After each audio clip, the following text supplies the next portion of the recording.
Olá, sejam muito bem-vindos, muito bem-vindas a mais um Bitox da Ideale. Bitox é um movimento que a gente criou para ajudar a melhorar a vida das pessoas e das empresas com ações de treinamento. É um momento em que a gente conversa com pessoas que fazem diferença na hora que a gente propõe ações para que a gente possa fazer, para a gente atingir os resultados que a gente quer atingir. É um momento em que a gente debate, que a gente discute, que a gente traz assuntos não tão novos, alguns assuntos novos, mas que com certeza vão impactar muito o dia a dia das pessoas. E hoje, como eu sempre falo, é um dia muito especial. Hoje eu recebo aqui Thalita. Eu vou falar Thalita de Oliveira, é isso, né? Então seja muito bem-vinda, né? É um prazer enorme, né, a gente falar agora oficialmente na frente das câmeras, porque nosso esquenta já foi muito bacana, foi muito bom.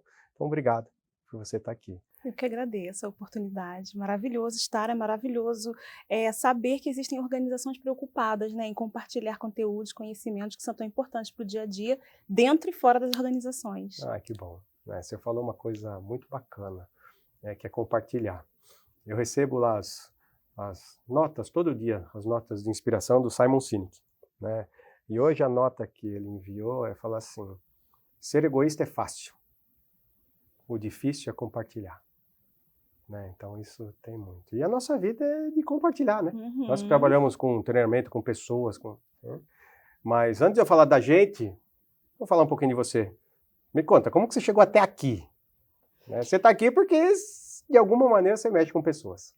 Eu estou aqui porque eu lido com pessoas e porque eu de fato me encontrei com o que eu faço hoje. Então eu tive uma jornada muito bem orientada pela minha família, eu fui muito bem orientada profissionalmente, e aí eu caí dentro dos recursos humanos, da área de recursos humanos, área de gente, né, people, hoje tem diversos nomes para a Uhum. mesma área, muito orientada pelo meu pai, que era um professor universitário, muito inteligente, mas ainda assim eu sentia um desconforto, até pela minha identidade. Eu sou uma pessoa descontraída, sou carioca, sou alegre, sou para frente.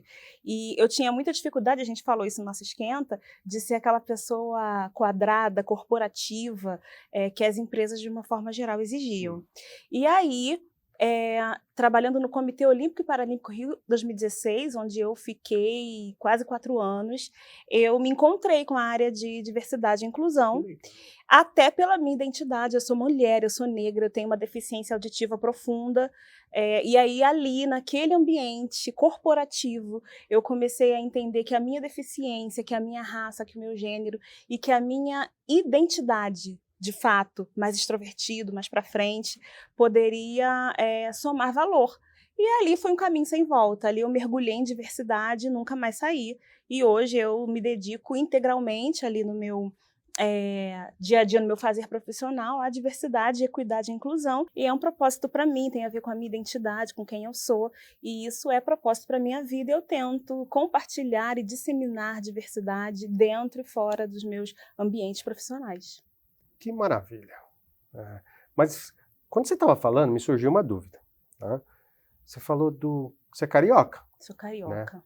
No Rio de Janeiro, essa questão da diversidade, isso aqui, ela é presente. Porque a gente sente, você falou assim, porque eu sou carioca, eu sou feliz. Mas que, né, então o paulista não é feliz? Não, com certeza. Mas o que vocês são? O carioca, ele tem isso. Eu não sei se isso está no gene, o que é, se é o fato de ter praia, eu não sei, mas que realmente o carioca transborda essa alegria, transborda essa felicidade. E aí a gente olha e fala assim, mas o carioca não tem essa questão de diversidade, disso aqui, de preconceito. Tem? Tem.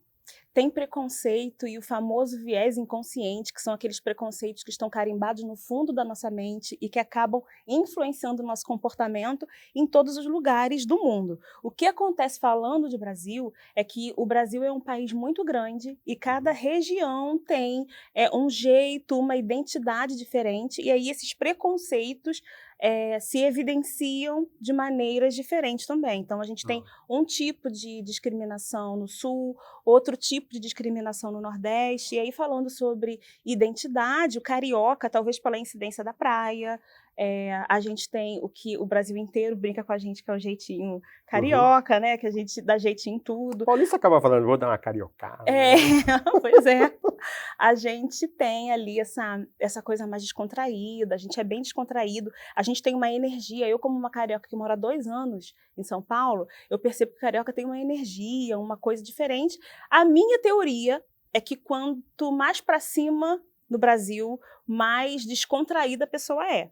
E aí, isso é bem legal, mas isso expressa um problema em nível de inclusão, porque aí os preconceitos no Rio de Janeiro e no Nordeste, Norte do Brasil, vêm de maneira muito velada. Então, as pessoas são preconceituosas, têm viés inconscientes, praticam a discriminação, mas muitas vezes essa discriminação é maquiada, não é bem assim, não foi muito isso que eu quis dizer, é porque o meu jeito é assim, e aí isso acaba sendo maquiado, que para a gente que é profissional de diversidade, expressa uma dificuldade maior, né? Porque além de tratar o preconceito em si, a gente precisa desnudar essa pessoa, e aí é um desafio.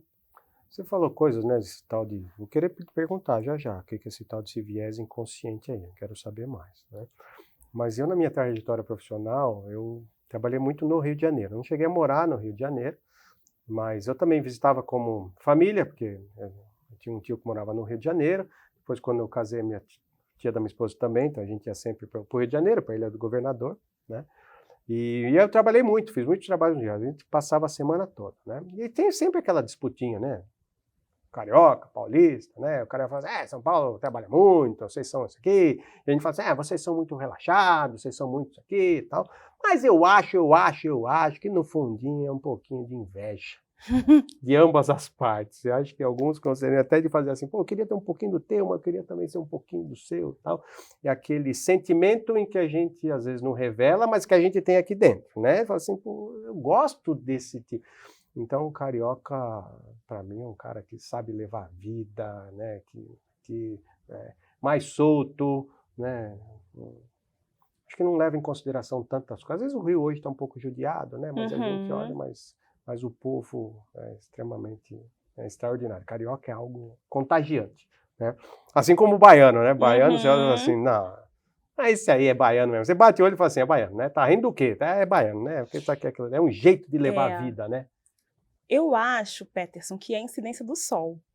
É? Eu acho que quanto mais sol tem naquela região, mais extrovertido, mais para fora, né, em nível de, assim, de personalidade, de jeito, a gente é. Na minha infância, eu nasci e fui criada numa região periférica do Rio de Janeiro, chamada Realengo. É um bairro, um dos bairros mais quentes, inclusive, do Rio, que já é quente por natureza. Uhum. Se a gente fala o bairro mais quente do Rio de Janeiro, a gente está falando de né? calor de 50 graus. E aí a gente, como era muito quente, aí eu tenho 40 anos, então eu tô falando, sei lá, de 30 anos atrás, a gente não tinha ar-condicionado com a facilidade que a gente tem hoje. Sim. Então o que restava pra gente? Ir pra rua, sentar com cadeira de praia na calçada, e isso automaticamente faz com que a gente seja mais extrovertido, que a gente aproxima mais. Compartilha mais. Compartilha naquela região de vizinhança. Então, eu acho que talvez passe por isso, pelo sol, pelas exigências que o calor traz na vida comum ali do carioca. E eu acho que aí, puxando a sardinha aqui para a diversidade, que eu vim aqui para isso, eu acho que a gente precisa aprender mais com a diferença do outro. E ao invés de ser uma rixa, ser, na verdade, um fator de coligação, de vínculo, de aproximação. Ele tem para me dar o que eu não posso entregar sozinha. Eu tenho para dar, eu tenho que compartilhar coisas que ele não tem, que ele pode aprender comigo. E é isso que traz essa noção de completude. Por isso que Hobbes fala que na ausência do outro, o homem não se constrói homem. A construção da humanidade se dá pelo relacionamento. E para mim, isso é muito verdadeiro, porque eu sou a filha do meio de 3 irmãos, né? Então eu tenho um irmão mais velho, tenho um irmão mais novo, e tem eu ali no meio, única mulher. E é impressionante como a gente faz uma equipe maravilhosa, são meus melhores amigos, meus companheiros da vida, e somos pessoas extremamente diferentes umas das outras.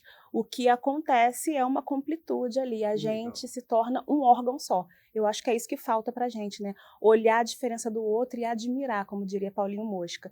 E não como fator que subtrai, mas como fator que some e multiplica. Que pensamento bacana. Legal. Mas eu vou te perguntar. Pergunta aí. Tudo isso não é que não acontece, ou dificulta, ou prejudica tudo isso que você falou, esse desejo, né? Essa coisa que a gente gostaria de ter, né?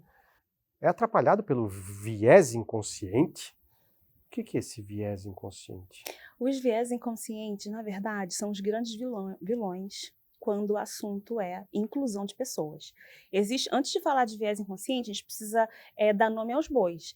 Existem 3 termos que permeiam aí esse debate: diversidade, equidade e inclusão. Então, quando a gente fala de diversidade, a gente está falando das características individuais das pessoas. Nós dois aqui, somos diversos pelo simples fato de sermos seres humanos.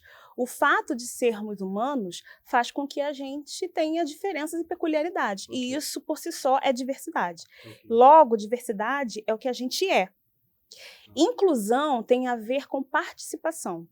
Inclusão tem a ver com pensar em como eu oportunizo uma participação com equidade àquele que é diferente de mim. Se diversidade é o que a gente é, porque a gente é ser humano, inclusão é o que a gente faz. Inclusão, Peterson, eu e você fazemos. E inclusão não cai do céu, né? Não é natural do ser humano. Inclusão é um movimento intencional, com propósito de possibilitar a participação com equidade. E aí, quando a gente fala de equidade, a gente está falando sobre acessos, a gente está falando sobre mesmas oportunidades, mas, é claro, respeitando a individualidade das pessoas. Então, diversidade é o que a gente é, inclusão e equidade é o que a gente faz, é comportamento, é ação que quer gerar um resultado. E aí, linkando com viés inconsciente é o vilão quando o assunto é inclusão e equidade de pessoas. É aquele preconceito que está carimbado no fundo da nossa mente e acaba manipulando o nosso comportamento. A gente sabe que o inconsciente é mais responsável pelos nossos comportamentos do que propriamente o nosso consciente. E aí a gente expressa os viés inconscientes, que na verdade são associações, a partir de frases, de comportamentos. Então, é muito comum, por exemplo, uma pessoa negra entrar no estabelecimento, numa loja, ser seguido, por exemplo. Existe um viés inconsciente, um estereótipo de que as pessoas negras têm mais propensão ao roubo.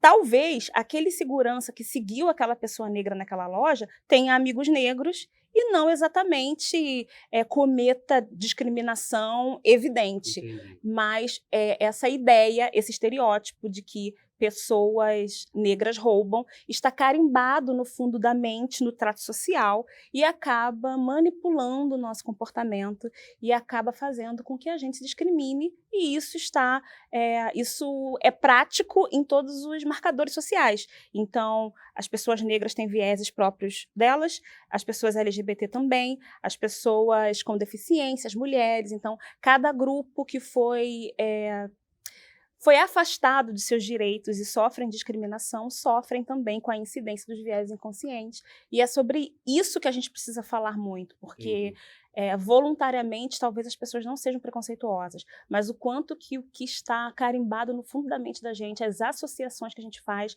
atrapalham, discriminam e tornam o ambiente do outro um ambiente insalubre, desconfortável. E aí é quando a gente não consegue fazer, de fato, inclusão. Entendi. Você foi falando, e eu fiquei pensando aqui, isso está sendo construído e foi construído ao longo de muito tempo. Não é? Isso não foi criado o ano passado. Um viés inconsciente, uma crença limitante. Muitas vezes a gente nem sabe por que a gente faz alguma coisa, então, né, às vezes até a ciência fala que isso vem vindo, né, do nosso próprio instinto humano, né, de reagir a algumas coisas. A uma reação a um perigo, aquela sensação que a gente tem de nojo de alguma coisa. Né? Então, são aquelas sensações que a gente vai encarregando, e a gente carrega isso em algumas dessas sensações há milhares de anos. Né? O medo dos animais, alguma coisa que... E algumas desses preconceitos, desses conceitos, já estão enraizados na gente. Isso veio através das histórias, como que uma geração foi passando para outra, dos acontecimentos. Isso não é uma coisa que se resolve rapidamente. Né? Então, o teu desafio, né, a gente olha porque a gente olha no momento hoje, né, nós estamos falando em 2024. Né? Então, assuntos como diversidade, inclusão, está muito da pauta, né? A gente vê hoje o Brasil, Uhum. eu não sei se é um dos mais avançados ou não, mas é um país que está tratando desse assunto, sabe, de peito aberto, né? Está olhando e fala assim, poxa, vamos... E mesmo assim a gente encontra muita dificuldade. Eu ia te perguntar, Thalita, apesar de a gente estar com as empresas querendo fazer muito isso, tem os indicadores, a Bolsa de Valores tem um índice, né, sobre diversidade que qualifica algumas empresas nisso, Uhum. que, ou seja, tem um impacto financeiro que as empresas fazem em relação a isso. Na teoria, a gente olha e fala assim, teu trabalho está facilitado, teu trabalho é fácil, né? É assim? O trabalho não é fácil, porque você mencionou uma coisa muito precisa, que é a construção histórica. E aí, segundo Piaget, segundo Paulo Freire, né, o construtivismo, para a gente construir um novo valor, a gente precisa desconstruir valores antigos. E aí, falando sobre discriminação, sobre inclusão, sobre os marcadores sociais, ali, aqueles grupos que foram discriminados, a gente está falando de um processo histórico. Então, se a gente olha, por exemplo, para as pessoas negras, a gente vê uma história muito densa e triste de discriminação no sentido da escravidão, né, da vinda de europeus para cá, e aí pegaram aqueles negros da África, sequestraram essas pessoas, trouxeram para o Brasil. Então, essa é uma história muito pesada e é Sim. claro que vai ter impacto para os dias atuais. Quando a gente olha, por exemplo, para as pessoas com deficiência, a gente vê uma história muito antiga de desqualificação e de estranhamento das pessoas que não tinham o corpo comum, o corpo normal, vamos colocar entre muitas Sim. aspas. Há pouquíssimo tempo, inclusive, algumas tribos indígenas no Brasil, quando uma criancinha, um bebê indígena, nascia, por exemplo, com alguma deficiência visível, sem um braço, sem uma perna, essas crianças eram enterradas na beira do rio, porque existe uma associação de que se o corpo não é normal, ele é indigno. Entendi. E como a gente não sentir e viver os impactos disso hoje, né? É algo que a gente está falando que é histórico. A gente foi na época da construção do Brasil, a gente falou aqui de momento indígena ali, tão antigo. É claro que para a gente construir um novo cenário, uma nova mentalidade, a gente precisa de tempo, de tolerância, entender que o mesmo processo histórico que construiu, o mesmo tempo histórico ali, né, que construiu, a gente vai precisar para desconstruir e para reconstruir. E aí a importância da conscientização, do treinamento, do desenvolvimento, de falar com as pessoas sobre. Não existe possibilidade de fazer inclusão se a gente não fala sobre inclusão. Ok, mas mesmo no dia de hoje, com tanta informação, com tanto acesso, hoje a gente está na era, né, na época, um acesso a conteúdo, a informação, né? Mesmo assim ainda é assim, é difícil mesmo? Ainda é difícil porque está lá carimbado no nosso inconsciente, né? É uma desconstrução. Eu acho que a gente vai ter resultados de fato efetivos daqui a muito tempo. Eu não sei se eu vejo, de fato, essa sociedade com uma lente diferente. Uma sociedade que enxerga a pessoa com deficiência como uma pessoa capaz de desenvolver tarefas, que enxerga uma pessoa negra para além dos estereótipos de violência, de agressão ou da pobreza, sabe? Eu acho que a gente ainda vai... A gente tem um processo ainda como sociedade para caminhar justamente pelo carimbo dos viés inconscientes dentro da mente da gente. Então, são vieses inconscientes construídos ancestralmente. Então, a minha tataravó, a minha bisavó, a minha mãe, eu, até que a gente consiga desconstruir, a gente vai precisar de muita vontade, de muita solidariedade e de muita mente aberta. Você está falando em termos de sociedade, né? Mas aí, no teu dia a dia, você trabalha, né? E o teu trabalho está dentro de uma corporação, está dentro de uma empresa, né? É mais fácil, é mais difícil, depende da empresa, depende da cultura, depende do tempo da empresa. Como que é isso, né? Como que é ter uma sociedade nesse aspecto, e aí você vai para dentro de uma empresa e você precisa criar, implantar, modificar conceitos, vieses nesse sentido. Como que é essa relação? Mundo lá fora com o mundo aqui dentro? Olha, eu costumo dizer que as empresas são uma amostragem da sociedade. Ok. Então, a gente não é uma célula à parte. A gente é um... Não desliga a chavinha, né? Não desliga a chave. A gente é uma parte integrante da sociedade, logo, a gente vai reverberar comportamentos que são comuns na sociedade. Esse é um ponto. Mas depende muito, é relativo. Varia conforme a cultura daquela empresa, conforme a região que aquela empresa está, conforme as lideranças, conforme a tradição da empresa. Isso é muito subjetivo, a gente está falando de cultura, né? E o nosso trabalho é muito difícil porque, às vezes, é o meu papel como especialista de diversidade nas organizações transformar essa cultura. No fim do dia, eu lido com cultura. Eu lido com a cultura do time, com a cultura daquele gestor. Então, por onde que a gente começa com diversidade? A gente começa treinando e treinando liderança, porque eles são os responsáveis por encabeçar essa cultura, e uma cultura que seja inclusiva, que valorize as diversidades e não que as desqualifique. O agente de mudança, então, é a liderança. O agente de mudança é a liderança. Todos nós somos agentes de mudança, todos nós precisamos desse movimento de conscientização, todos nós temos essa responsabilidade de desmistificar, de nos abrir, né? Acho que tem a ver com se abrir, com abertura. Mas a liderança, sim, é um grande responsável, e eu diria que é a mola, é a liderança que é a mola, que catapulta as pessoas aos poucos, processualmente, para esse nova lente de ver, nova cultura. Nova necessidade. A gente está precisando disso. É isso. A gente, como sociedade, a gente está precisando disso. É isso. Né? Você usou uma palavra lá, não sei se tem a ver com ambiente, mas você usou uma palavra, então você vai falar sobre isso. Né? Mas o ambiente também ajuda. Né? A gente aqui em São Paulo, às vezes a gente fala muito desse exemplo. Você conhece o metrô aqui de São Paulo? Conheço muito bem. Né? Então, aqui, o paulistano sabe muito a relação do trem e do metrô. Né? As estações de trem aqui em São Paulo, elas são um pouco diferentes das estações de metrô. Aí você fala assim, é o mesmo meio de transporte. Né? Você fala assim, é algo que corre em cima de um trilho, né, que te leva de um ponto A para o ponto B. Só que existem alguns comportamentos, algumas coisas que a população, não vou generalizar, mas que algumas pessoas agem, ou seja, tem um comportamento no trem, ela muda de estação, porque às vezes ela sai da estação do trem, entra na estação do metrô e muda o comportamento ali. E esse comportamento, ele muda em função do ambiente. O ambiente tem a ver, ele ajuda nisso? E como que eu crio esse ambiente?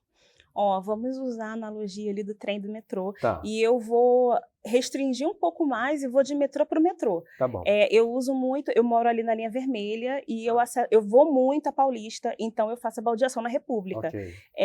Da minha estação até a República é linha vermelha. Aí eu pulo para a linha amarela para chegar na Paulista. As mesmas pessoas que estão no metrô na linha vermelha são as que vão para a linha amarela. Na linha vermelha, salve-se quem puder, é todo mundo se empurrando, é um desespero. Chega na linha amarela, as pessoas fazem fila para entrar no metrô. É uma educação que você desconhece. Me explica melhor isso, por que isso acontece? É um fenômeno interessante, né? Na verdade, cada ambiente provoca comportamentos. Tá. Claro que eu não estou aqui excluindo a responsabilidade individual. Claro. Mas, se você olhar, por exemplo, para a linha amarela, existe muita comunicação na linha amarela. As pessoas são informadas o tempo inteiro do que está acontecendo. Então, que horas que vai chegar o outro metrô, por exemplo, o minuto que o metrô vai chegar, tem uma tela que te explica em que momento que o metrô vai chegar. Existem pessoas que trabalham no metrô, muito dispostas a ajudar e espalhadas por toda a plataforma. O próprio metrô em si é um metrô muito estético, com ar-condicionado muito mais potente, e isso induz as pessoas a um outro comportamento.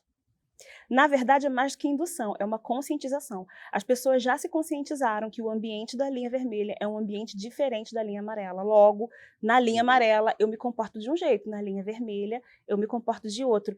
E é sobre isso. O que a gente está provocando nas organizações? Será que diversidade, equidade e inclusão não é só uma cultura de parede? Será que na teoria, porque na teoria, Peterson, é metrô, é a mesma forma... Meio de transporte. É o mesmo meio de transporte. Será, na teoria é a mesma coisa, mas na prática é outra. O que a gente está fazendo nas nossas organizações que está causando essa dicotomia na cabeça das pessoas? Será que diversidade não é um discurso teórico bonitinho para postar no LinkedIn? Ou será que no dia a dia o meu gestor é um gestor inclusivo? A minha liderança é uma liderança que entende, compreende e valoriza as minhas diferenças? Será que na hora do processo seletivo eu estou contratando as mesmas pessoas? Tá lá bonito na parede, né? Atrair pessoas diferentes, mas quando eu, como gestor, faço o processo, que tipo de ferramenta eu estou utilizando para, de fato, atrair pessoas diversas que venham com diversidade de ideias, de identidade e que nos ajudem a alcançar e a chegar em resultados diferentes. Pessoas iguais, mesmos resultados. Pessoas diversas, diversos resultados. Entendi. Aí você mencionou, né? Eu tenho um papel aí de vários setores, de várias funções, de vários processos dentro da empresa. E você mencionou, o recrutamento e seleção. Qual que é o papel de recrutamento e seleção? Faz, ou deveria fazer, ou como ele influencia depois o teu trabalho? Olha, é um papel fundamental nesse debate. Atratividade e seleção, recrutamento e seleção ali é a porta de entrada dos colaboradores para a empresa, e mais do que isso, são eles que vão garimpar, que vão procurar esses profissionais, né? E aí o que a gente tem, Peterson, hoje de técnico mesmo, de teoria validada ali no mercado, é que quanto mais diferentes as identidades são, mais resultados a gente entrega como organização, e isso é verdade, de fato, e validado através de diversas pesquisas e experiências. A gente sabe que um grupo de 5 pessoas construído, isso já foi testado de fato, construindo um time diverso, ele vai ter novas maneiras de soluções para o mesmo problema. Entendi.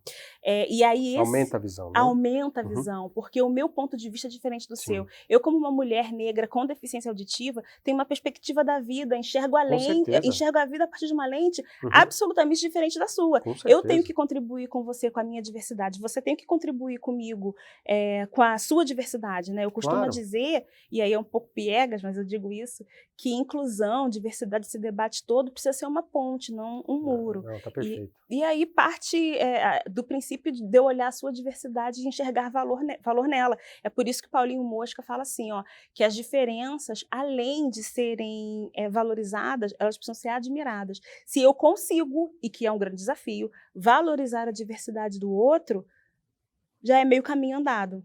E quando a empresa sabe comunicar, sabe se posicionar, entende isso, ela passa a atrair pessoas que querem fazer parte disso. Exatamente. Né? Então, aquilo que hoje a gente fala muito a questão do propósito. Né? Então, eu me identifico com o propósito daquela empresa, eu me identifico... A gente aqui na Ideale acontece isso, né? Porque a gente trabalha na Ideale, mas a Ideale trabalha para muitas empresas. Né? Então, a Ideale ela não tem um produto próprio, a gente cria coisas personalizadas, customizadas. Então, muitas vezes a gente tem que entender toda essa cultura, tudo que acontece. E com a gente acontece isso. Tem empresas que a gente se identifica muito mais. Tem empresas, sabe, que aquele trabalho flui, okay? E tem empresas que falam assim, sabe aquela, né? Porque são empresas que acreditam naquilo que a gente acredita também. É mais fácil. Então, quando você cria essa sinergia, quando você cria essa harmonia, esse equilíbrio de propósito, de crença, isso aqui, facilita. Né? Mas aí também você não corre o risco de estar concentrando e aí acabar com essa diversidade que você falou que é tão importante. Eu crio, aí a pessoa fala, não quero. Aí você acaba, depois de um tempo, atraindo só pessoas que pensam da mesma forma que você. Como resolver essa equação? O nome disso é viés de afinidade. A gente tem a tendência de avaliar melhor pessoas com as quais a gente se identifica. Então, no processo de entrevista ali, de recrutamento, eu faço perguntas que acabam reforçando os vieses. Então, eu pergunto, por exemplo, você fez faculdade em que curso? Eu fiz na USP. E aí, se eu fiz na USP, eu percebo, de repente, ele é um bom candidato, porque ele fez na USP. Me conta um pouco da sua vida pessoal, fora daqui. Ele diz, eu gosto de ver série, eu gosto de ver filme, eu sou uma pessoa analítica, eu adoro ver filme e série. olha, ele é inteligente, porque sério é uma coisa, né, que aguça tanta criatividade, de repente ele é um cara criativo. E aí eu vou mais fundo e faço perguntas absolutamente desnecessárias. Aí eu pergunto assim: você tem filho? E aí, se é uma mulher, a resposta e o entendimento quanto a essa resposta é um, se é homem é outro. Então, eu sou mulher, vou dizer: eu tenho 2 filhos. Aí você que está me entrevistando, você diz assim: ela tem filho. Não sei se ela vai conseguir, Ih, vai faltar. vai faltar, Isso aqui tem que levar filho na escola. entendeu? Ih, tem reunião. E aí a gente Como se o pai começa, não fizesse tudo isso, tá? exato, né? Então a gente começa a manipular e a tendenciar esse discurso. Tá. Aí, no final das contas, eu, por exemplo, que sou uma mulher solteira sem filhos, eu vou admitir uma mulher solteira sem filhos. Que gera mais oportunidades. Hoje, pelo mercado de trabalho com essas coisas, esse viés inconsciente, essas crenças, aquele preconceito, pelo fato de você ser uma mulher, 40 anos, solteira sem filho, você percebe que o cara olha e fala assim, Sinceramente, sim, e não deveria. não deveria. Ok, Não mas deveria. acontece. A gente precisa evitar algumas perguntas nesse processo de entrevista de recrutamento, porque essas perguntas acabam manipulando a escolha do recrutador. Então, ao invés de você perguntar, fazer perguntas como: você tem filhos? Você mora... Onde é que você mora? Você mora muito longe? Perguntas, né, íntimas. Você extrai essas perguntas do seu processo Me fale um pouco sobre você. me fale um pouco sobre você. Tem alguma coisa que você quer falar sobre Uhum. você que eu não perguntei? E aí deixa que o candidato, se ele quiser, ele vai se expressar. Então, Entendi. eu acho que é o papel do recrutador ali, do entrevistador, fazer perguntas intencionais, perguntas que de fato sejam inclusivas e, na verdade, não uma ferramenta para a exclusão das Não pessoas. é interrogatório, né? Não interrogatório, exatamente. Porque aí é o meu sentimento, tá? Faz muito tempo que eu não participo de um processo de entrevista, né? 20 anos de Ideale, né? Mas eu fico imaginando, às vezes eu não sou selecionado para uma vaga por alguns critérios, né? Mas, dependendo do tipo de pergunta do selecionador, do recrutador, eu vou carregar aquilo comigo. Falei, eu não fui selecionado para essa vaga aqui por causa que eu tenho filho, por causa que eu moro longe. E às vezes não foi. Às vezes foi para uma outra... Ou às vezes tem um candidato melhor do que eu. E pode acontecer, tudo bem, né? Mas, ao longo do tempo, eu também vou carregando isso. E isso acaba trazendo problemas para mim, né? E aí, hoje, a gente se discute muito uma coisa que é a tal da saúde mental. Isso acaba trazendo, né? Poxa, eu não faço. E aí eu começo a ter dificuldades. De também entrar num processo de inclusão. Porque eu já começo a falar assim, não vou, eu não sirvo, não dá, né? Você sente que isso afeta efetivamente as pessoas também? Eu sinto que afeta, porque acaba que... eu acho assim, Peterson, que a gente, em algum momento na sociedade, a gente vai falar sobre isso de maneira mais madura. Ok. O que está acontecendo é que isso está muito em voga, né? A sociedade está conversando muito sobre isso, e acaba que ou tudo é discriminação ou nada é. Eu acho que muita coisa é discriminação. Eu acho que o Brasil, falando de Brasil, foi construído sobre bases preconceituosas, e muita coisa acaba de fato sendo discriminação, mas eu acho que a gente tem que ter também um discernimento ou um autoconhecimento de que talvez eu não seja o candidato ideal para aquela posição, independente do meu cenário ali de vida. O que eu recomendo, e eu falo isso sempre, é que a gente também recrute as empresas para onde a gente quer ir. Boa. Se eu sei que eu tenho, por exemplo, filhos, sou uma mulher negra retinta, por exemplo, né? Quanto mais escura é a cor da pele das pessoas, mais discriminação elas vivem. Então, se eu sou uma mulher, se eu sou uma pessoa retinta, né, de pele retinta, se eu tenho filhos, é importante que eu escolha e procure empresas que abracem de fato a minha diversidade, e que eu vou ter certeza que eu vou ser recrutada pelo candidato que eu sou e não pelo estereótipo que eu apresento. Então, existem muitas empresas, aí o LinkedIn está cheio delas, que fazem diversidade de maneira séria, de maneira genuína. Sim. E são nessas que a gente foca, Ok. né, já que você entende que você tem ali uma interseccionalidade, ou que você cruza, né, muitos preconceitos, é vítima de muitos preconceitos, você escolhe empresas intencionalmente, aí você também recruta a empresa para onde você quer ir. Isso é afinidade de propósito. Exatamente. Passando do recrutamento e seleção, né, o candidato foi aprovado, está começando na firma. Aonde entra o papel de treinamento? Né, a gente conversou lá no nosso esquenta, né, que o treinamento tem um papel importante nos dois lados, né? de quem entra, de quem está dentro. E como que eu vou contribuir para receber essa pessoa. O meu sentimento hoje é que as empresas não tratam muito bem isso ainda. A gente acaba preparando muito mais o candidato colaborador, a pessoa que está entrando nas competências, às vezes nas competências técnicas, um dado ciência, estatístico, o modelo de treinamento nos Estados Unidos vem mudando nos últimos anos, principalmente nos últimos 10 anos. Então, o processo de integração, o conteúdo de treinamento que está sendo feito, está muito mais hoje voltado para o treinamento do sistema, dos aplicativos, porque muitas das tarefas estão sendo automatizadas. Então, eu não treino mais na tarefa, eu treino como que você vai usar o sistema para que o sistema ou a máquina irá executar aquela tarefa. Então, o modelo, o conteúdo de treinamento, ele vem mudando. Então, muito mais na questão de treinar o sistema, de como ele vai operacionar, do que propriamente de executar a tarefa. E aí tem o lado do comportamento. E às vezes a gente prepara muito as pessoas que estão entrando, e aí teve todo um processo de recrutamento novo, fiz a seleção, trouxe, tem uma integração, tá? Mas tem um cara na firma, tem uma pessoa na firma que tem 10 anos, 15 anos, 20 anos. E aí às vezes a gente não faz essa... Você vê isso acontecer? Eu vejo o tempo inteiro. E é por isso que a gente fala que diversidade é uma coisa que a gente vai ter um tema, um assunto ali que a gente vai ter que falar para sempre. Independente de outras ações, a gente tem feito nas empresas muitas ações afirmativas, programas que trazem mulheres negras, mulheres mães solo, A gente tem diversas ali outras ações que fazem inclusão, mas falar sobre inclusão é ato contínuo. E relacionando ali treinamento com diversidade é quase um casamento, é quase um irmão siamês, é uma coisa que não se descola, a gente não separa treinamento, desenvolvimento de diversidade, equidade e inclusão, justamente porque as pessoas precisam ouvir e falar sobre aquilo. A conscientização faz parte de todo o processo e é o processo de treinamento que vai fazer com que diversidade seja... esteja no sangue da organização. De tanto que a gente fala sobre isso, aquilo entra ali na nossa corrente sanguínea e aquilo permeia e perpassa todos os outros processos e áreas daquela organização.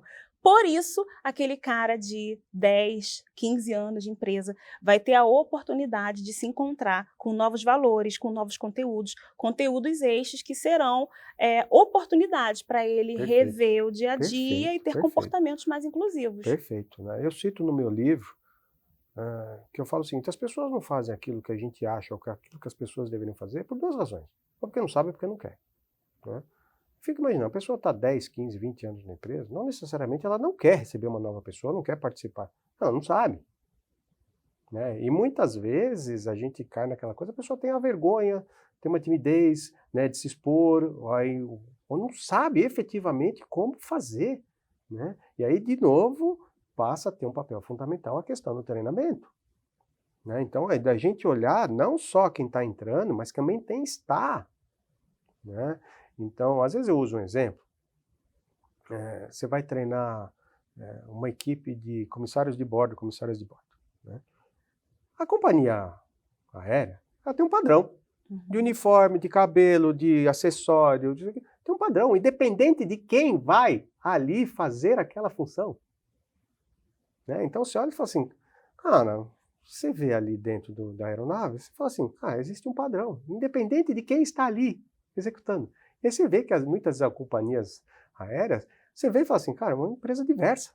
Você percebe, você olha e você fala assim, é uma empresa diversa, mas consegue manter um padrão. Então, muitas vezes a gente confunde padrões, a gente confunde uniforme, a gente confunde execução de tarefas, com a questão de quem está executando, de quem está falando. Uma coisa não tem nada a ver com a outra. As empresas existem para atender necessidades dos clientes. Para eu fazer isso, eu preciso de 2 coisas, de processo e de pessoas. A pessoa executa o processo. Quem vai executar? Eu não sei se eu estou sendo utópico demais, mas na minha cabeça a questão é de respeito. Se a gente trabalha a questão do respeito, acredito que todas as outras, não é que vão ser facilitadas, mas pelo menos abre-se um caminho. Eu falei aquele exemplo para você. Às vezes a gente para em frente a uma faixa de pedestre, cara, a gente está segurando coisa, está chovendo, pô, e o carro não para a gente atravessar. Uhum. Isso não tem nada a ver com preconceito, com discriminação. Cara, isso aqui é respeito com qualquer outra pessoa que está ali de pé em frente a uma faixa. Se você fizer a prova com o motorista, ele vai falar assim, você deve parar na faixa para que o pedestre passe? Sim. Então por que você não faz? Como que a gente transporta isso? Você fala assim, eu falando parece que é uma coisa simples, mas por que a gente tem tanta dificuldade? Por que tem tanta resistência ainda? Eu acho que é uma salada de fruta de fatores. Você falou muita coisa, acho que tem muito conceito envolvido, mas a palavra mágica realmente é o respeito. É o que a gente tem buscado com todo esse trabalho, né? É que a gente consiga se respeitar e consiga ver valor, de fato, na diversidade, na identidade do outro, de maneira madura e equilibrada. Mas o ponto é que respeito é ensinável. A gente não Nossa, que nasce legal que você falou. com respeito. Exatamente. Inclusive, é um conceito muito relativo. O que é respeito para mim não é respeito para você. No Rio de Janeiro, é desrespeitoso uma visita abrir a geladeira da sua casa. No Recife, eu fui na casa de uma pessoa, eu pedi um copo d'água e ela me mandou ir lá abrir a geladeira. E eu fiquei toda errada, toda esquisita, que eu me achei desrespeitando muito aquele lar. Entendi. E, na verdade, é cultural. Então, é normal. É normal. Então, respeito, inclusive, é um conceito relativo, que é respeito para mim não é para você. Então, é aí que entra a importância do treinamento. O treinamento, ele ensina conceitos, e aí a minha área é muito conteudista. Eu preciso explicar para as pessoas o que é capacitismo, o que é racismo, o que é misoginia, para que as pessoas consigam se comportar de maneira adequada, mas também é meu papel expressar a cultura, os valores, o que a minha empresa tolera e o que ela não tolera, o que significa respeito dentro daquela organização, para que as pessoas ajustem o comportamento.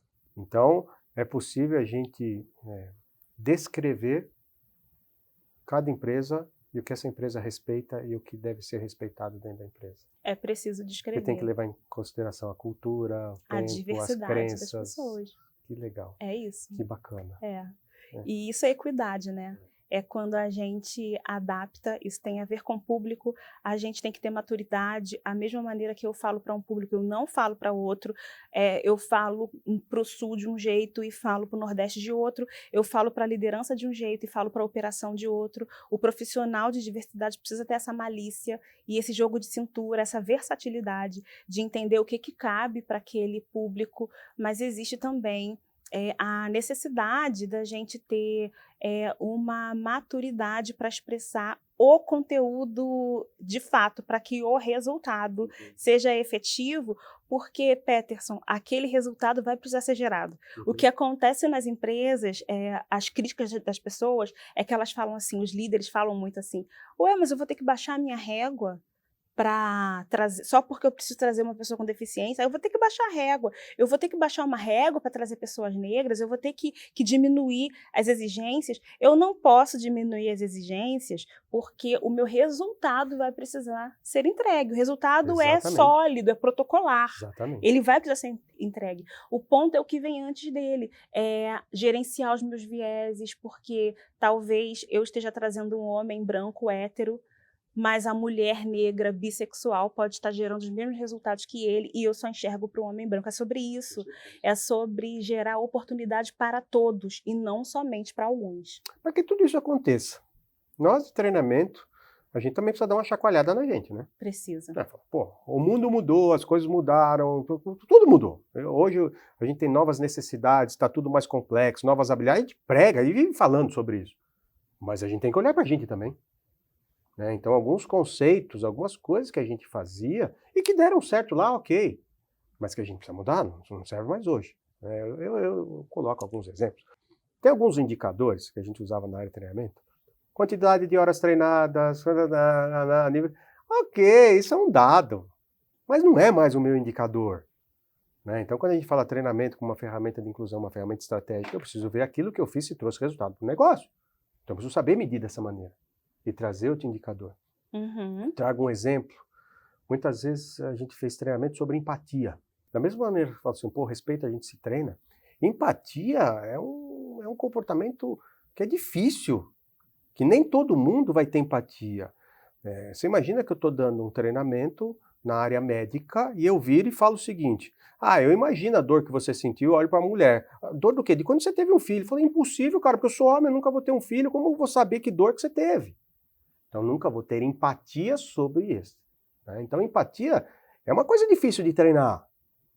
Às vezes eu brinco e falo assim, eu estou treinando uma equipe de atendimento, uma equipe do saque. Né? E eu trabalho numa operadora de TV.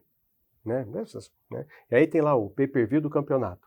Aí falta 15 minutos para começar o jogo, eu vou ligar minha televisão, o sinal não tá, não aparece. Aí eu ligo para a operadora.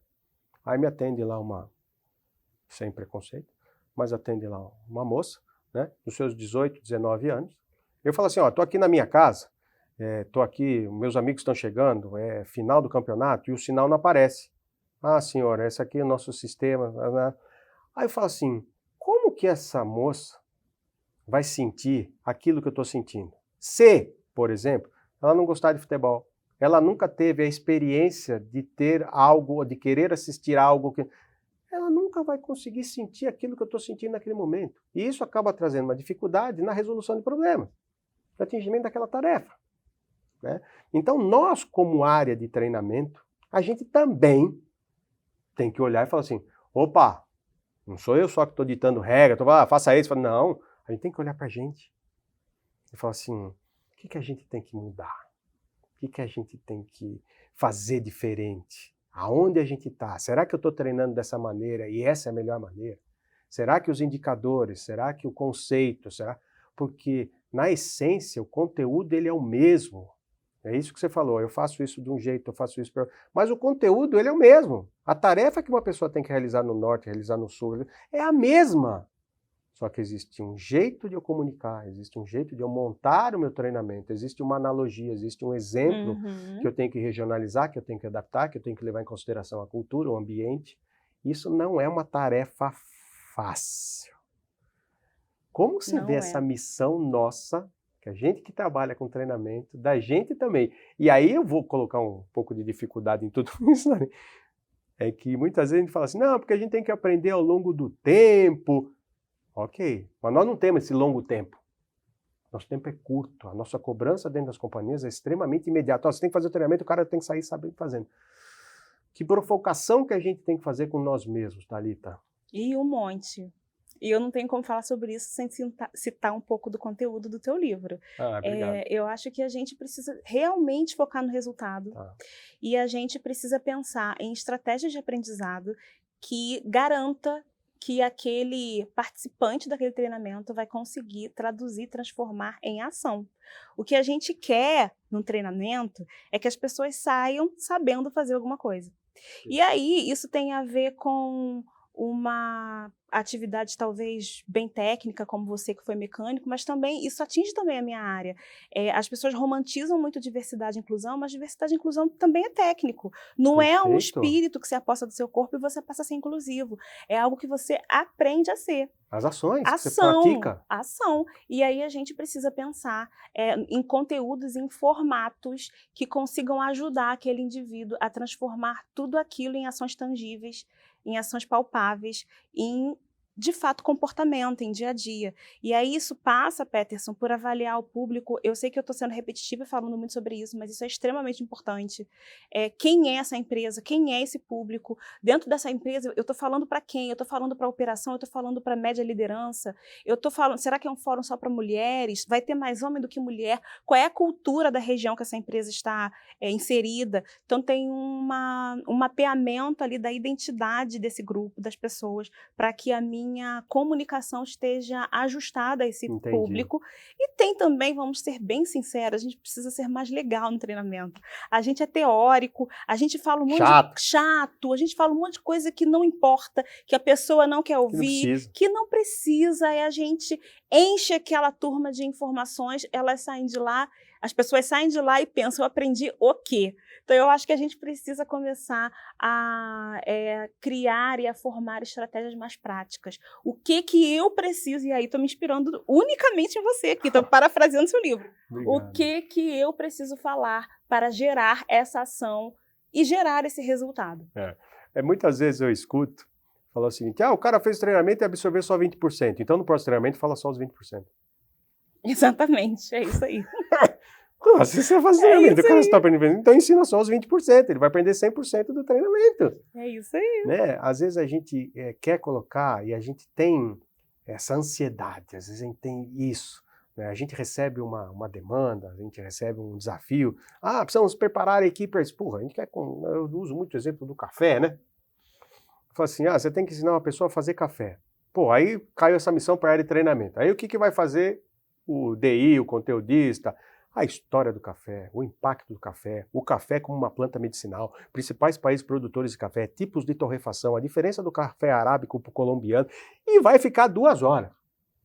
Dentro de uma turma de 20 pessoas, vai ter uns 2, 3 que vão ficar assim, uau, que legal. Outro 15 dormiu, outro isso aqui. Porque o fato o treinamento era para fazer o café. Eu não preciso que você conheça café. Para eu fazer café, eu não preciso ser barista. É só saber quanto de água, quanto de copo, se é cafeteira elétrica, se eu vou ferver. É só isso. É isso. E tudo bem se eu só fizer isso, porque a minha missão era só fazer aquilo. É isso. Me lembro, você falando isso, eu me lembro de uma experiência em Uberaba, em uma unidade de uma empresa que eu trabalhei, e aí eu fui falar com um time florestal, pessoas que trabalhavam no campo mesmo. E aí eram pessoas da prática, né, do dia a dia. E aí quando eu acabei aquele treinamento ali, aquele momento, uma pessoa falou assim para mim, eu estava pronta para tirar um cochilo. Me falaram assim, vai ter treinamento. Eu falei, oba, vou descansar, vou tirar um cochilo. Mas aí eu cheguei aqui e eu vi que tudo aquilo que você estava falando, eu posso fazer, eu posso praticar no meu dia a dia e depende de mim. E aí eu fiquei acordada às 2 horas que você falou. Então, é isso que eu espero. Eu espero entrar numa turma e perceber que as pessoas entenderam que precisam fazer, que conseguem fazer alguma coisa com tudo que foi falado.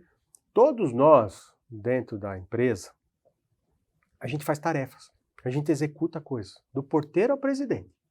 Mas você fala assim, não, o presidente... Claro, o presidente, ele executa tarefas.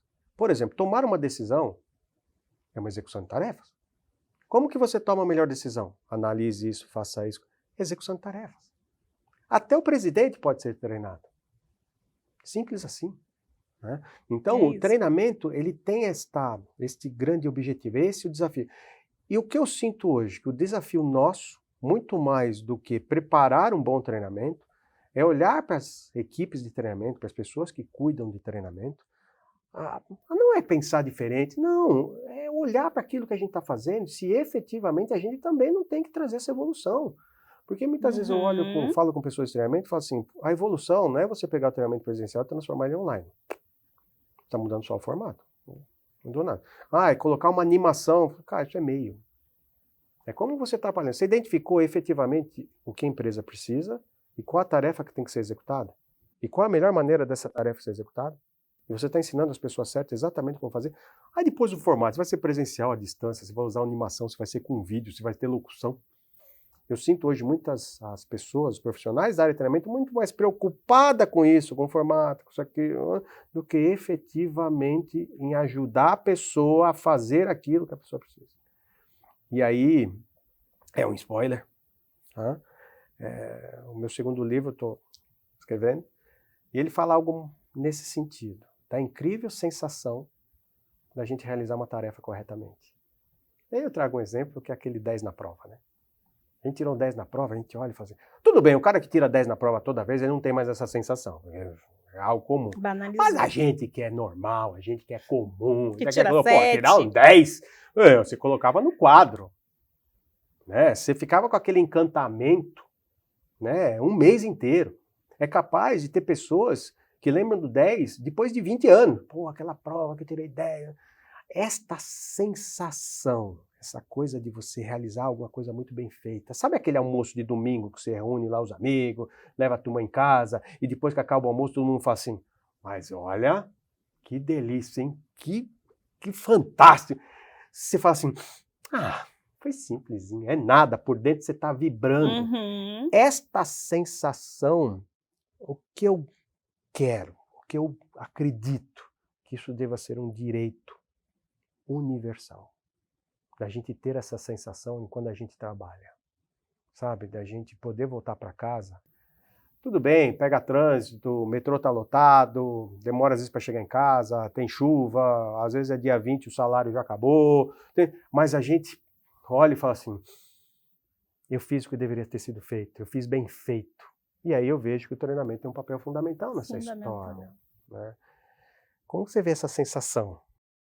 Essa sensação... Eu tô vendo que eu tô falando, você tá aí, sorrindo, você tá... Essa sensação é maravilhosa, porque quando você estava falando, eu estava me lembrando da primeira vez que eu conversei com uma pessoa não binária e eu consegui acertar os pronomes. Depois daquele dia, eu não errei mais, porque eu me viciei naquela sensação de satisfação de ter acertado e de ter proporcionado uma conversa inclusiva para aquela pessoa. Que legal. Essa sensação vicia. E a gente... Contagia. Contagia. E nós somos os responsáveis por prover essa provocação. Exato. As pessoas só acertam, Peterson, se elas souberem o que tem que fazer e como tem que fazer. E é a gente que comunica isso. Exato. Então, o formato, a maneira, a tua criatividade ali naquele momento, isso. A sua preocupação no discurso ser prático e não teórico, chato. Eu, falando, né, puxando um pouquinho para a diversidade, a preocupação que eu preciso ter em nós profissionais, né, de diversidade, a gente precisa ter que o debate seja uma ponte para todos, não é uma ponte só para um grupo específico, só para o grupo que grita mais alto, mas uma ponte ali para todo mundo. Até para não causar desequilíbrio, né? Até para não causar um desequilíbrio. Tudo isso é sobre aprender e ensinar a fazer direito. E é sobre fomentar esse direito universal que as pessoas deveriam ter de executar de forma brilhante e excepcional uma tarefa. Quando a gente vai, quando a gente tem alguém que nos ajuda na limpeza em casa, né, a diarista, a moça da limpeza, seja lá o nome que a gente fala, né, a gente simplesmente fala assim, eu contratei uma pessoa para limpar minha casa. Você já parou para pensar que uma das tarefas mais difíceis e mais complexas que existem? Comece a fazer uma imaginação de quantidade de superfície, de tipos de superfície que existem na sua casa. É madeira, mas a madeira tem MDF, tem fórmica brilhante, tem fórmica não sei o que outro, aí tem piso, tem porcelanato, tem piso de madeira, tem vidro, tem cortina, tem tecido, tem almofada. Uhum. E aí você dá um vidro de álcool, um pano para ela e fala assim, à tarde eu volto aí. Cara, isso é muito louco. É muita coisa, é muita informação. E aí você fala assim, não, vou fazer diferente. Aí você pega teu armário, você enche de produtos de limpeza, de tudo quanto é jeito. Limpa vidro, limpa isso aqui, aquele outro tipo. Você causa mais dificuldade ainda. E a gente olha e fala assim, é uma tarefa simples, é só limpar a casa. Se a gente para e olha e fala assim, cara, no meu dia a dia, eu faço coisas, eu falo assim, se eu paro para pensar, eu falo assim, cara, como eu tô sendo, né? Eu falo assim, não é assim. É difícil. E muitas vezes eu peço algo para alguém fazer que nem eu sei fazer. Mas simplesmente eu vou lá e olho o resultado. E aí que entra essa harmonia, que aí entra essa coisa, essa cumplicidade. Como nós podemos fazer esse resultado juntos? Com a sua experiência, com a tua visão, como que a gente pode fazer? É ferramentar a pessoa da maneira correta, né? Não é? Você fez essa analogia de limpeza, tinha uma pessoa, quando eu morava no Rio, tinha uma pessoa que limpava a minha casa. A minha cor preferida é rosa. E aí eu entrei num surto de comprar tudo rosa. E aí o pano de chão também foi rosa. Eu só comprei pano de chão rosa. E aí a pessoa foi limpar a minha casa. E aí, um dia eu cheguei do trabalho e tinha um bilhetinho dizendo rosa é uma cor muito bonita, eu também gosto de rosa, mas esse pano de chão é de péssima qualidade e eu não consegui limpar a sua casa. E a casa estava toda mais ou menos, porque realmente o pano de chão soltava uns fiapos, umas coisas, e eu tinha uma excelente pessoa que me ajudava. Meu amigo até hoje. Eu tinha um montão de produtos de limpeza. Eu tinha uma casa pequena e simples de limpar, mas eu não tinha uma ferramenta fundamental, que era um pano de chão que fizesse sentido naquele momento. Perfeito. Então, eu acho que a gente tem muita responsabilidade Sim. e uma delas é ferramentar. Gerir ferramentas, Gerir ferramentas, recursos. gerir recursos. Perfeito, perfeito. Devidos, né? Aí uma pessoa negra precisa de uma ferramenta que uma pessoa branca não precisa. Uma mulher precisa de uma ferramenta que talvez um homem não precise. Uma pessoa com deficiência visual precisa de uma ferramenta que uma pessoa surda não precisa. Exatamente. E assim por diante. É a gente olhar para cada público e dar a ferramenta que aquele público precisa e merece para a execução daquela tarefa. Você falou num ponto, outro dia a gente estava numa discussão aqui, e eu falei assim, existe uma pergunta que a gente tem que fazer quando a gente está entrevistando o cliente sobre um projeto, que é aonde, por exemplo, um treinamento à distância. Eu vou fazer um e-learning, eu vou fazer um vídeo para rodar na plataforma. Aonde as pessoas assistem isso? Elas assistem no celular. Muda a forma como eu monto a tela.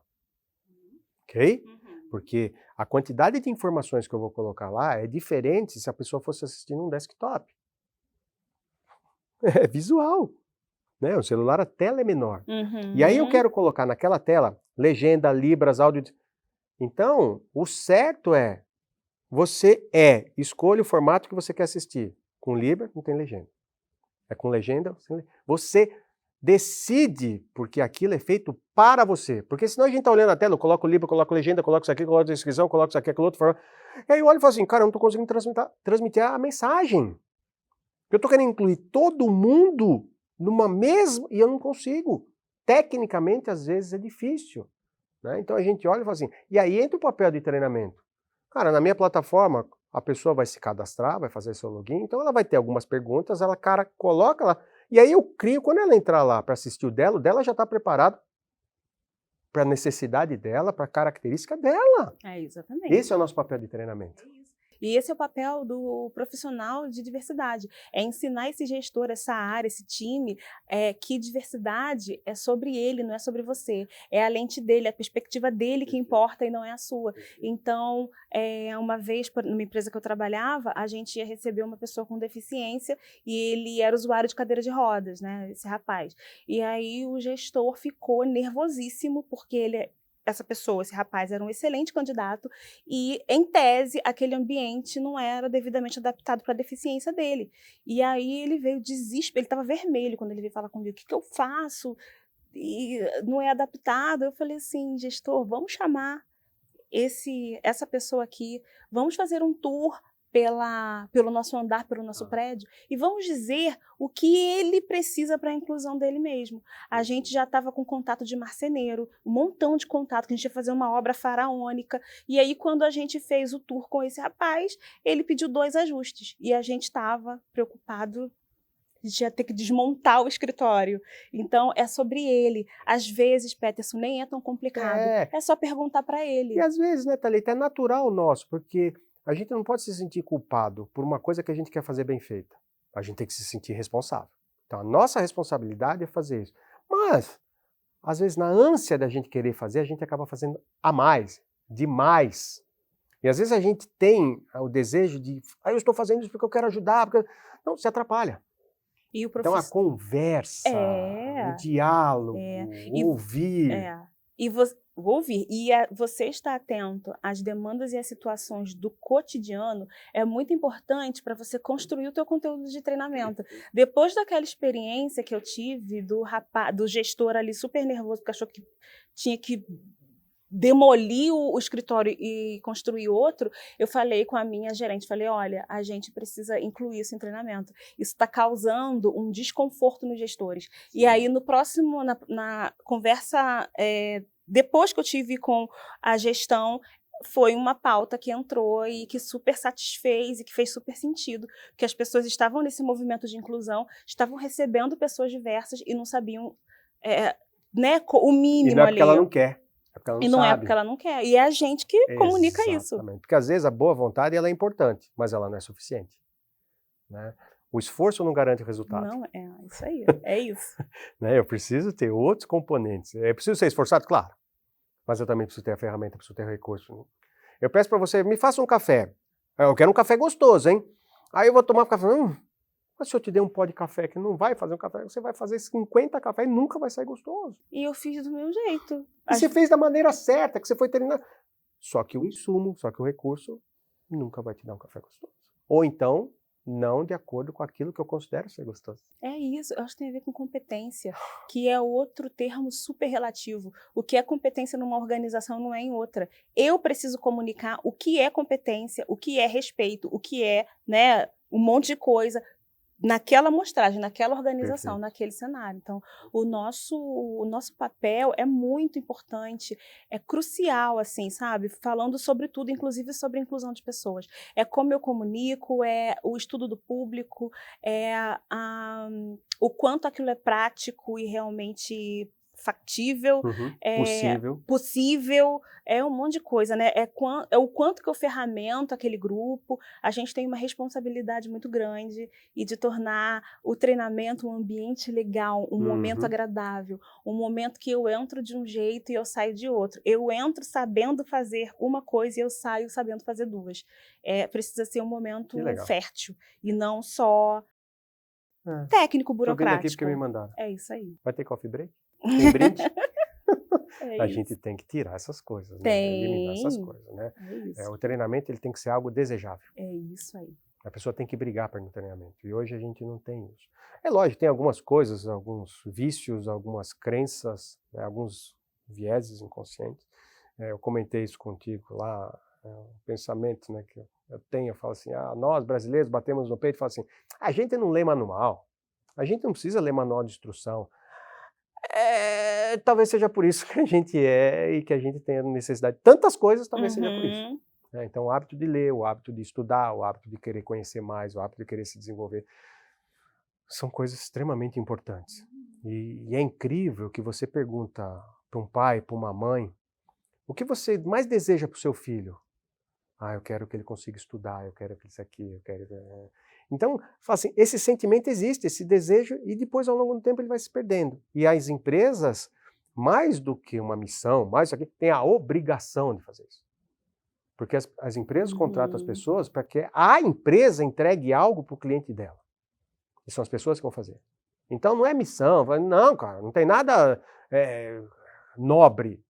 A primeira coisa é uma obrigação da empresa treinar as pessoas que fazem ali. Uhum. É uma questão de respeito com quem eu estou contratando, com quem está trabalhando comigo. Esse é o meu pensamento. Às vezes eu sou um pouco exigente, né, mas eu acredito nisso. Né? Hoje eu não acredito tanto que eu vou conseguir mudar o mundo, tá? Mas eu acredito que eu posso contribuir com alguma coisa, pelo menos para não piorar. Eu tô segura e certa de que eu não vou mudar o mundo, mas quando eu mudo um mundo, uma Exatamente, pessoa, quando eu exatamente. dou oportunidade para uma mãe solo que depois que teve o filho não conseguiu se recolocar, sabe? Quando eu dou oportunidade a um estagiário negro que enfrentou muitas dificuldades para encontrar o seu lugar, é quando eu vejo potencial em uma pessoa com deficiência que todo mundo desqualificou. Ali, para mim, o meu trabalho faz Com sentido, de verdade certeza. mesmo. Ali eu encontro o meu propósito. Você encontra aquela sensação, então, de vez em Eu quando? encontro. Eu encontro e eu sou muito grata à diversidade e inclusão, porque é, isso me encontrou. Não fui Que eu que legal, encontrei isso, que sabe? bom. Isso me encontrou. Primeiro que me ajudou pessoalmente. Eu tinha muito complexo pela minha deficiência auditiva. Eu entrei no comitê olímpico e paralímpico, né, Rio 2016, tentando esconder que eu tinha uma deficiência. Minha deficiência é profunda, eu não tenho nenhuma função do ouvido direito, tenho cerca de 24% no esquerdo, então eu tenho uma deficiência bastante acentuada. E eu entrei ali tentando disfarçar, tentando enganar as pessoas que eu estava ouvindo. E aí eu tive uma coordenadora, que inclusive hoje é minha cunhada, e ela é casada com meu irmão, e ela falou assim para mim, Thalita, você não consegue esconder isso, só quero te avisar que você não está Você escondendo, não a gente está sabe, você não está conseguindo, hein? conseguindo. Que a gente fala, você não ouve. E aí eu comecei a participar dos grupos de afinidade, fui transferida para a área de diversidade, e aí a minha história no RH, de fato, começou de maneira prazerosa, de maneira satisfatória. E isso mudou tanto a minha vida, aqueles encontros nos grupos de diversidade, aqueles treinamentos, mudaram tanto a minha vida, Peterson, que eu tenho uma tatuagem hoje que identifica a minha deficiência. Eu saí do 8 para 80, eu saí numa posição de quem escondia a diversidade, e eu sou alguém que expõe, não tenho vergonha nenhuma de dizer da minha deficiência. Antes de qualquer interação, eu falo, olha, fale mais do meu lado esquerdo, porque é o meu lado que funciona, e as pessoas falam, mas como é que eu vou saber? Eu falei, só pensa que eu sou canhota. Eu só ouço do ouvido canhoto e eu sou canhota em todos os sentidos. Então, diversidade me encontrou, me ajudou a me encontrar como ser humano, e é o meu propósito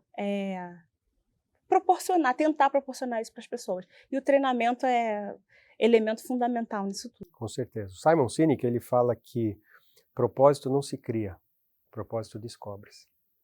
E a gente descobre o nosso propósito com muito autoconhecimento. Então, o exercício de autoconhecimento nos ajuda a falar assim, o que eu estou fazendo aqui? Quando a gente descobre isso, esse número de sensações, aquela sensação aumenta. Que a gente vai para casa e fala assim, eu tenho um monte de conta para pagar, mas estou feliz. Né?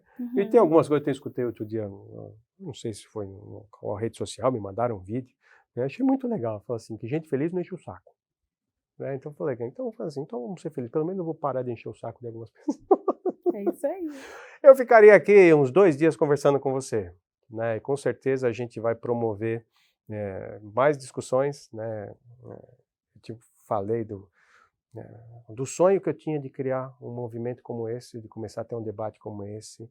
Quem sabe um dia a gente vai ter uma comunidade de treinamento para que a gente possa discutir em alto nível, né, condições, indicadores, maneiras, formatos de como que a gente pode evoluir, porque a gente tem uma missão, a gente tem um desafio muito grande de ajudar de verdade a mudar o nosso país. Né?